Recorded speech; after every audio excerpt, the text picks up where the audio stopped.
Hi నమస్తే. నేను మీ journalist రెహమాన్ని. ఇటీవల తెలంగాణ ఆవిర్భావ దినోత్సవం సందర్భంగా జూన్ 2వ తేదీన పవన్ కళ్యాణ్ హైదరాబాద్లో చేసినటువంటి మీడియా సమావేశంలో చేసినటువంటి వ్యాఖ్యల చుట్టూ దుమారం ఇంకా రేగుతూనే ఉంది. పవన్ కళ్యాణ్ చేసినటువంటి వ్యాఖ్యలు తెలంగాణ వాదులు, తెలంగాణ మేధావులు, తెలంగాణ కాంగ్రెస్, తెలంగాణ బీఆర్ఎస్ అందరి మనసుల్ని నొచ్చుకునేలా చేశాయి. ముఖ్యంగా పెద్ద ఎత్తున కౌంటర్ ఇచ్చినటువంటి పరిస్థితి, ముఖ్యంగా తెలంగాణ మీ అయ్య జాగీరా అనే విషయంలో. ఇప్పుడు అదే సందర్భంలో తెలంగాణ గడ్డపై పవన్ కళ్యాణ్ వైఎస్ రాజశేఖర రెడ్డి ప్రస్తావన కూడా తీసుకొచ్చారు. వైఎస్ రాజశేఖర రెడ్డి తాను ఆసుపత్రిలో చికిత్స తీసుకుంటున్నప్పుడు తనను త్వరలో అరెస్టు చేసే పరిస్థితి ఉంది. వైఎస్ రాజశేఖర రెడ్డి ఎందుకు నాతో అన్నారండి, ఒక పోలీస్ అధికారి ఇతనితో చెప్పినట్టు చేసినటువంటి వ్యాఖ్యలపై ఇప్పుడు కాంగ్రెస్ నాయకులు కూడా పెద్ద ఎత్తున మండిపడుతున్నారు. ముఖ్యంగా చనిపోయిన వ్యక్తి, ఒక వ్యక్తి చనిపోయి, మాజీ ముఖ్యమంత్రి, ఒక మహానేత చనిపోయి 17 ఏళ్ళు అయిన తర్వాత ఇప్పుడు ఆయన గురించి ఇంత చులకనగా, ఇంత జుగుప్సాకరంగా మాట్లాడే పద్ధతి ఎంతవరకు సమంజసమని ప్రశ్నిస్తున్నారు తెలంగాణ కాంగ్రెస్ నాయకులు. ముఖ్యంగా పవన్ కళ్యాణ్ చేసినటువంటి వ్యాఖ్యలకు వైఎస్ రాజశేఖర రెడ్డి ఆత్మగా అందరి చేత పిలువబడే మాజీ రాజ్యసభ సభ్యులు, కాంగ్రెస్ సీనియర్ నాయకులు కేవీపీ రామచంద్రరావు సైతం ఇప్పుడు కౌంటర్ ఇచ్చారు. ముఖ్యంగా పవన్ కళ్యాణ్ వైఖరిని మండిపడుతూ ఒక లేఖ రాశారు పవన్ కళ్యాణ్కు అడ్రస్ చేస్తూ. పవన్ కళ్యాణ్కు కేవీపీ రామచంద్రరావు రాసినటువంటి ఈ లేఖ చాలా సంచలనంగా మారింది. ఎందుకంటే కేవీపీ రామచంద్రరావుకి తెలియకుండా వైఎస్ రాజశేఖర రెడ్డి ఎలాంటి నిర్ణయము తీసుకోలేదు. వైఎస్ రాజశేఖర రెడ్డి ఏ నిర్ణయం తీసుకున్నా అది కేవీపీ రామచంద్రరావు ద్వారానే అమలైంది. సో ఇప్పుడు పవన్ కళ్యాణ్ నాడు వైఎస్ రాజశేఖర రెడ్డిపై చేసినటువంటి ఈ అభూత వ్యాఖ్యలు, అసంబద్ధ వ్యాఖ్యలు, అవాస్తవాలు, పూర్తిగా అవాస్తవాలే తప్ప ఇందులో వీసమెత్తు కూడా నిజం లేదని ఇప్పుడు కేవీపీ రామచంద్రరావు లేఖ ద్వారా స్పష్టమైంది. అంటే పవన్ కళ్యాణ్ తన పబ్బం గడుపుకోవడానికి ఆఖరికి వైఎస్ రాజశేఖర రెడ్డిని కూడా తెరపైకి లాగేశారు అనేది ఇప్పుడు మరోసారి స్పష్టమైంది. పవన్ కళ్యాణ్ వైఖరిపై ఇప్పుడు కేవీపీ రామచంద్రరావు రాసినటువంటి ఈ లేఖ ద్వారా పవన్ కళ్యాణ్ వైఖరి ఏంటో మరోసారి అందరికీ స్పష్టమవుతుంది. ముందుగా పవన్ కళ్యాణ్కు కేవీపీ రామచంద్రరావు ఏం లేఖ రాశారో తెలుసుకుందాం. ప్రియమైన ఆంధ్రప్రదేశ్ ఉప ముఖ్యమంత్రి పవన్ కళ్యాణ్ గారికి ఇది 4/6/2026 అంటే ఇవాళ రాసినటువంటి లేఖ. అభినందనలు. కాంగ్రెస్ అనగానే మీకు రాజశేఖర రెడ్డి గారు గుర్తుకొచ్చినందుకు. నిజమే, రోజుకు ఒక రంగును మార్చే రాజకీయ ఊసరవెల్లులో ఉన్న ఈ కాలంలో నిజమైన నిఖార్సైన కాంగ్రెస్ నాయకుడు అంటే గుర్తుకు రావాల్సింది రాజశేఖర రెడ్డి.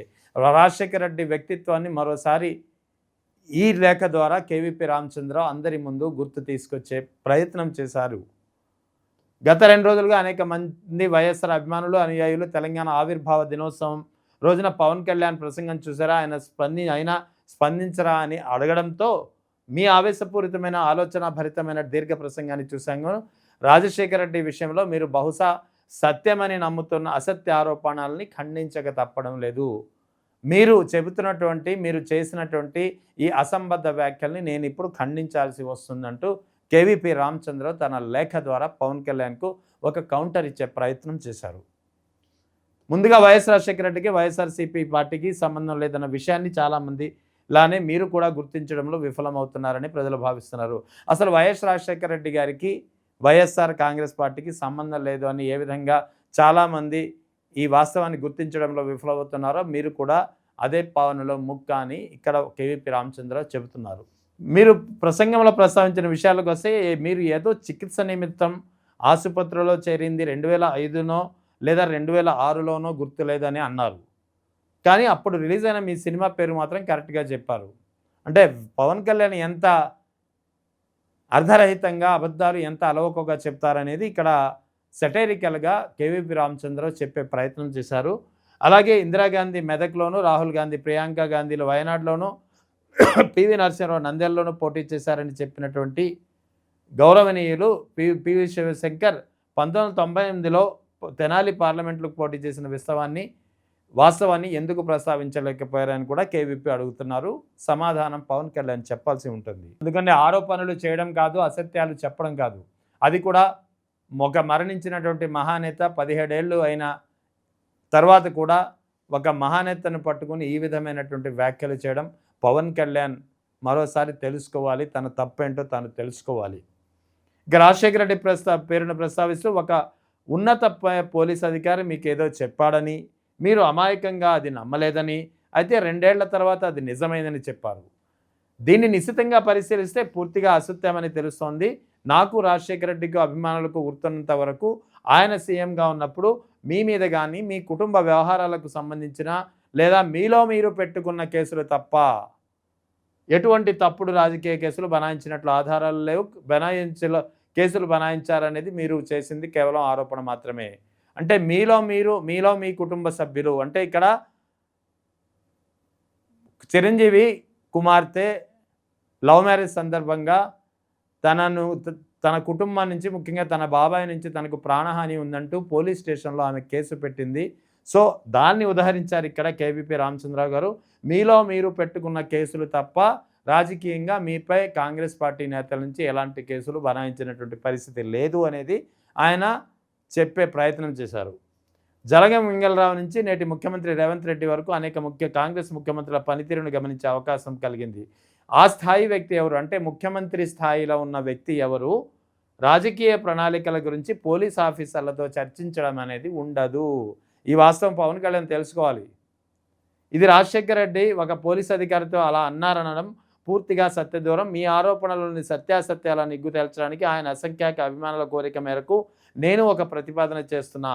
మీరు చెప్పినటువంటి ఆ పోలీసు ఉన్నతాధికారి ముందు లై డిటెక్టర్తో ఆరోపించిన విధంగా రాజశేఖర రెడ్డి ఆ విధంగా చెప్పారని చెప్పి నిరూపించగలిగితే, అంటే ఇక్కడ కేవీపీ రామచంద్రరావు పవన్ కళ్యాణ్కి కౌంటర్ ఇస్తూనే పవన్ కళ్యాణ్ మాటలు అసత్యము, ఎలాంటి ఆధారాలు లేవని చెబుతూనే ఆయనకు ఒక ఛాలెంజ్ విసిరారు. లై డిటెక్టర్తో గనక మీరు చెప్పినటువంటి ఆ పోలీస్ అధికారితో తాను ఆ రోజు చెప్పింది నిజమని చెప్పిస్తే, నిజమని నిరూపణ అయితే లక్షలాదిగా ఉన్నటువంటి రాజశేఖర రెడ్డి అభిమానులు లేదా నేను కలిసి 10 కోట్ల రూపాయలు తెలంగాణ రాష్ట్ర ముఖ్యమంత్రి రిలీఫ్ ఫండ్కు కానీ లేదా మీరు సూచించినటువంటి ఏదైనా స్వచ్ఛంద సంస్థకు కానీ విరాళంగా ఇస్తానని కూడా కేవీపీ రామచంద్రరావు ఇక్కడ ఛాలెంజ్ చేస్తున్నారు.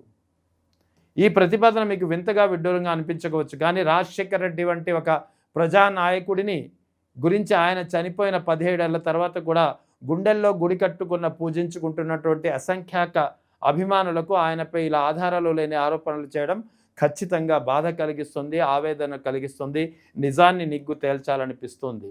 నిజానికి కాంగ్రెస్ పార్టీకి రాజశేఖర రెడ్డికి 2005-2006లో ఉమ్మడి ఆంధ్రప్రదేశ్లో ఉన్న ఆదరణకి, అంటే 2005-2006 కాలంలో ఎప్పుడైతే 2004లో తొలిసారిగా ఆయన ముఖ్యమంత్రి అయ్యారో అప్పటి నుంచి ఆయనకు ఉన్నటువంటి ఆదరణ ముందు మీ గురించి కానీ మీ రాజకీయ భవిష్యత్ ప్రణాళికల గురించి కానీ ఆలోచించే తీరిక లేదు, అంత అవసరం కూడా వైఎస్ఆర్ గారికి లేదు అనేది కేవీపీ గారు చెబుతున్నారు.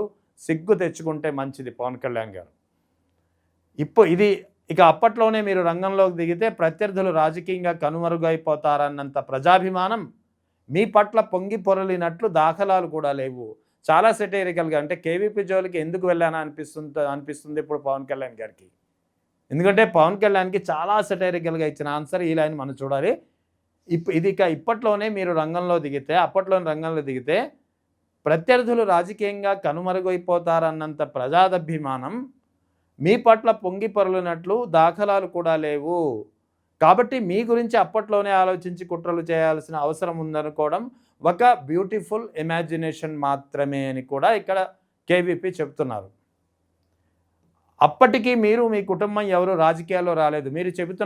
మీరు ప్రస్తావించినటువంటి 2005లోనో 2006లోనో ఇది జరిగిందని చెప్పి మీరు చెబుతున్నటువంటి ఘటన జరిగినప్పుడు ఒకవేళ నిజంగానే జరిగి ఉంటే అప్పటికి మీరు కానీ మీ కుటుంబాన్ని కానీ ఎవరు రాజకీయాల్లో లేరు, వస్తున్నట్లు కనీసం ఒక స్పెక్యులేషన్ కూడా లేదు, ఒక పొగ కూడా లేదనేది కేవీపీ గారు చెప్తున్నారు.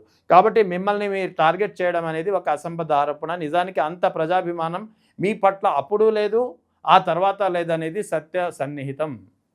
ఇది మరో సెటైరికల్. నిజానికి మిమ్మల్ని టార్గెట్ చేయాల్సినంత అవసరం మాకు లేదు, అంత ప్రజాభిమానం మీకు అప్పుడు లేదు, తర్వాత లేదు అనేది అందరికీ తెలిసిన సత్యమే అని కేవీపీ గారు చెప్తున్నారు. ఇక మీ పట్ల ప్రజల పట్ల ఉన్న రాజకీయ అభిమానాన్ని కొలవడానికి వేరే ప్రమాణాలు అవసరం లేదు. రెండు చోట్ల 2019లో ఏ విధంగా ఓడిపోయారో కూడా ఇక్కడ ఆయన గుర్తు చేసే ప్రయత్నం చేశారు కేవీపీ రామచంద్రరావు గారు పవన్ కళ్యాణ్కి. వాస్తవానికి యువరాజ్యం అధ్యక్షుడిగా ఉంటే మీరు అప్పటి కాంగ్రెస్ నాయకులపై అసభ్యకరమైన అభ్యంతరకరమైన పలు వ్యాఖ్యలు చేసినప్పటికీ పంచెలు ఊడదీసి కొడతానంటూ వైఎస్ రాజశేఖర రెడ్డిని కాంగ్రెస్ నాయకుల్ని ఉద్దేశించి పవన్ కళ్యాణ్ చేసినటువంటి వ్యాఖ్యలు ఇప్పటికీ అందరికీ గుర్తుంది. అప్పటి కాంగ్రెస్ ప్రభుత్వం మీపై అయినా సరే అప్పటి కాంగ్రెస్ ప్రభుత్వం మీపై ఒక్క చిన్న కేసు కూడా పెట్టలేదు. ఇది గుర్తుంచుకోండి అంటూ కేవీపీ రామచంద్రరావు గుర్తు చేస్తున్నారు పవన్ కళ్యాణ్కి. కాంగ్రెస్లో ఒక స్థాయి ఉన్న ప్రతి నాయకుడు మీ వ్యాఖ్యలు పిల్ల చేష్టలుగానే తీసిపారేశారు. మిమ్మల్ని కానీ మీ వ్యాఖ్యల్ని కానీ కాంగ్రెస్లో ఉన్న ఒక స్థాయి కలిగినటువంటి ప్రతి నాయకుడు మిమ్మల్ని కానీ మీ వ్యాఖ్యల్ని కానీ పిల్ల చేష్టలుగానే తీసిపారేశారు తప్ప గతంలో మీ ఆరాధ్యుడ దాన్ని సీరియస్గా తీసుకోలేదు. గతంలో మీ ఆరాధ్యుడైన చెగువేరా మార్గం నుంచి ఇప్పుడు సనాతన ధర్మ పరిరక్షకునిగా పరిణతి చెంది ఇలా అర్థం లేని ఆరోపణలు చేయడం మంచిది కాదనేది ఆయన చెబుతున్నారు. కొంతమంది తెలంగాణ నాయకులు వారికి ఉన్న సమాచారం మేరకు నిజానిజాలు నిర్ధారించుకున్నారో లేదో నాకైతే తెలియదు, కానీ మిమ్మల్ని ప్యాకేజ్ స్టార్ పెయిడ్ స్టార్ అని అనడం మీ హృదయాన్ని ఎంత గాయపరిచిందో అర్థం చేసుకోగలను. రాజశేఖర రెడ్డి బతికి ఉన్నప్పుడు లేవని నోళ్ళు ఇప్పుడు ఎందుకు లేస్తున్నాయంటూ పవన్ కళ్యాణ్ మొన్న మీడియా సమావేశంలో మాట్లాడారు. ఈ అంశానికి కూడా కౌంటర్ ఇచ్చే ప్రయత్నం చేశారు కేవీపీ రామచంద్రరావు. నిజమే, రాజశేఖర రెడ్డి గారు ఉంటే మాకు అన్యాయం జరగదు అనే అచంచల విశ్వాసం ఉన్నందునే రాజశేఖర రెడ్డి బతికి ఉన్నప్పుడు బహుశా నోళ్ళు లేచి ఉండవు ఎవరికి. ఎందుకంటే రాజశేఖర రెడ్డి ఉంటే అందరికీ న్యాయం జరుగుతుంది, రాజశేఖర రెడ్డి బతికుంటే ఎవరికి అన్యాయం జరగదు, రాజశేఖర రెడ్డి బతికుంటే ఎవరికి ఎలాంటి అన్యాయం జరగదు అనేది అప్పట్లో అందరికీ తెలుసు. కాబట్టి ఆయన బతికున్నప్పుడు ఎవరు నోళ్ళు మెదిపి ఉండరు అని ఆన్సర్ ఇచ్చే ప్రయత్నం చేశారు కేవీపీ రామచంద్రరావు. ప్రజల విశ్వాసాన్ని గెలుచుకున్న గొప్పతనం అయింది. ఆ విశ్వాసాన్ని ప్రజలకు ఇవ్వగలిగిన నాయకుడిని ఎవరైనా సరే ప్రజలు ఆదరిస్తారు, అనుమానం ఇందులో ఎలాంటి అవసరం లేదు. రాజకీయంగా రాజశేఖర రెడ్డికి ఉమ్మడి తెలుగు రాష్ట్రాల్లో లక్షలాది మంది అభిమానులు ఉన్నారు. వారిలో కొంతమంది ఒక హీరోగా మిమ్మల్ని మాత్రం అభిమానిస్తారు, కానీ వారిలో కొంతమంది ప్రస్తుతం మీ జనసేనలో ఉన్నారు. మీరు అనవసరంగా రాజశేఖర రెడ్డిని నిందించి వారి మనసుల్ని గాయపరిచి మీ పట్ల కూడా విముఖత కలిగేలా ప్రవర్తించవద్దనేది ఆ ప్రజలు మేము కోరుకుంటున్నామని చెప్తున్నారు. మొన్నటి సంఘటనపై మీ ముఖ్యమంత్రి చంద్రబాబు నాయుడు గారు కొంతమంది తెలంగాణ నాయకులు మీ పట్ల చేసిన వ్యాఖ్యల్లో తప్పులైతే వెదికారు, కానీ తెలంగాణ ఆవిర్భావ దినోత్సవాన్ని ఉత్సాహంగా పవిత్రంగా జరుపుకుంటున్నటువంటి వారి మధ్యలో తెలంగాణ రాజధానిలో ఆయన డిప్యూటీ గారు ఆవేశంతో కలకలం సృష్టించడం గురించి సూచనప్రాయంగా కూడా విచారం వ్యక్తం చేయకపోవడం బాధాకరం అనేది తెలంగాణ ప్రజల అభిప్రాయమని కూడా కేవీపీ రామచంద్రరావు చెప్తున్నారు. ఓవరాల్గా కేవీపీ రామచంద్రరావు చాలా ఆగ్రహం వ్యక్తం చేసినట్టు ఈ లేఖ ద్వారా తెలుస్తుంది. ఇవాళ ఈ లేఖను ఆయన పవన్ కళ్యాణ్కు రాసి అడ్రస్ చేస్తూ రాసి విడుదల చేసినటువంటి పరిస్థితి. అంటే కేవీపీ రామచంద్రరావు రాజకీయాల్లో చాలా సైలెంట్గా ఉన్నారు, చాలా కాలంగా ముభావంగా ఉన్నారు. తన ఏదో ఒక కాంగ్రెస్కి సంబంధించిన ఒక కీలకమైన కార్యక్రమాలు తప్ప ఆయన బయటికి రావడం లేదు, ఎవరికి మీడియా ముఖంగా కూడా ఎవరికి అడ్రస్ చేయడం లేదు. సో కేవీపీ రామచంద్రరావు సైలెంట్గా ఉన్నారు, ఆయనకి ఏమీ తెలియదని చెప్పి చాలామంది భావిస్తుంటారు, కానీ ఆయన ప్రతిదీ నిశితంగా గమనిస్తూనే ఉంటారు. రాజకీయ పరిణామాల గురించి ఎప్పటికప్పుడు ఆయన అవలోకన చేసుకుంటూనే ఉంటున్నారు. దానికి ఉదాహరణే ముఖ్యంగా పవన్ కళ్యాణ్ చేసినటువంటి వ్యాఖ్యల పట్ల తానెంత ఆగ్రహంగా ఉన్నాను, తనకు ఆ వ్యాఖ్యలు ఎంతగా బాధించాయి, తన ఆత్మ అయినటువంటి రాజశేఖర రెడ్డి గురించి పవన్ కళ్యాణ్ అవాకులు చవాకులు పేలినటువంటి వ్యాఖ్యల పట్ల తన మనసు ఎంతగా గాయపడిందనేది కేవీపీ రామచంద్రరావు ఈ లెటర్ ద్వారా చెప్పడమే కాకుండా చాలా సెటైరికల్ అంశాలను కూడా సంధించారు. మీకు అంత సీన్ లేదు, మీకు అంత ఆదరణ లేదు, మీ పట్ల అంత ప్రజాభిమానం అప్పుడు లేదు ఇప్పుడు లేదు, కాబట్టి పెద్దగా పట్టించుకోవాల్సిన అవసరం లేదు, మిమ్మల్ని గురించి కానీ మీ గురించి కానీ మీ కుటుంబం గురించి కానీ అంత ఆలోచించే అవసరం అప్పుడు లేదు ఇప్పుడు లేదు ఎప్పుడు ఉండదు అని కూడా చాలా సెటైరికల్గా కేవీపీ రామచంద్రరావు గారు పవన్ కళ్యాణ్కు ఇచ్చినటువంటి ఈ సెటైరికల్ లెటర్ అనేది ఇప్పుడు చర్చనీయాంశంగా మారింది.